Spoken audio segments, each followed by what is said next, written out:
Inflation.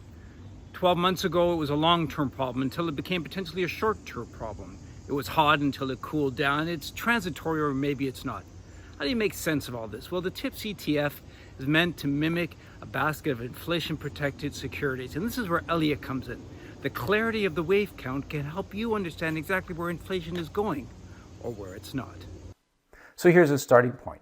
TIPS ETF bar chart. First thing you notice is a market that is going up. So from a traditional point of view, you may start by recognizing indeed the higher highs, as you can see with these boxes, and the higher lows, as you can see with these red circles below. Now, even here in purple, it was not a higher high, but it retested the high, but the follow through was to the top side. So from a traditional point of view, and as a starting point, you recognize this is indeed a bull market. But now you bring Elliott into the picture. So let's go back to this bar chart at the beginning.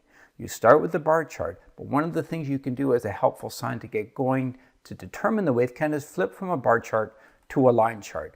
You need to use a bar chart overall, but line chart is often a good starting point because it eliminates some of the extra noise and smooths out the data. So you can see in a line chart, it's the same message, going higher, a bull market. But one of the things you may notice a little clearly on a line chart versus a bar chart is that the angle of ascent seems to have three distinct phases. As you can see, just look at the angle here. Red to the top side seems particularly steep, and then while going higher, it seems to go at a different angle, maybe about a 45-degree angle here, and then it's going sideways, and then this move to the top side of late in turquoise, it's again a little more aggressive, not as aggressive as here, more aggressive than here, but three distinct phases might give you an early warning sign of where you might want to start with your wave count. And indeed, when we go back to the bar chart, taking those angles in mind, we can label this as wave 1 and then wave 2. You can see the consolidation. Here is a strong move higher, but a less steep angle, so that was likely to be wave 3.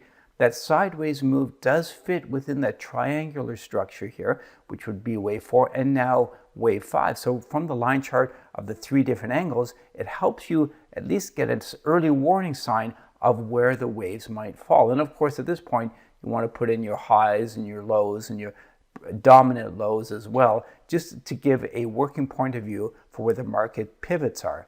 Now, we want to, of course, go one step further. So based on these wave counts of 1, 2, 3, 4, and now 5, as we showed the earlier slide, you want to help confirm that this is indeed the case by making sure the internals are also there. So you can see this was 1, 2, 3, 4, 5. 4 did not overlap with 1. Even within wave 3, counted as 1, 2, 3, triangle, 4, 5. Everything worked there.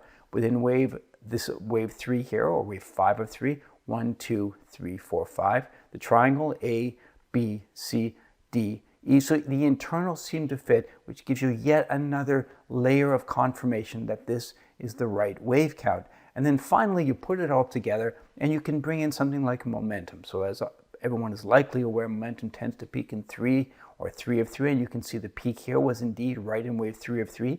And it diverged with wave 5. So that's a good sign. So that checks off.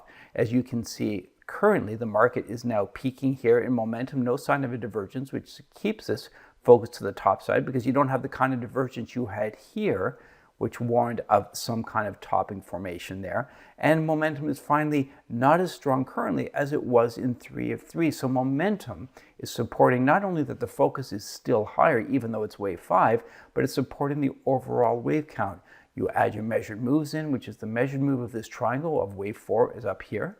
62% of this projected from the breakout point is here. So it gives you some wave 5 targets. So between the bar chart, the line chart, noticing the angle of ascent, we've been riding this to the top side for some time, for many quarters now. We're still bullish, but this is how we derived our wave count and what we'll watch for to help confirm signs of a top. Line charts, bar charts, angles of ascent, momentum, all fit within the Elliott Wave toolbox. By using this toolbox, it should help you gain an edge, maybe even an opportunity to understand inflation and its potential trajectory, one of the most dominant and controversial discussions in the marketplace today.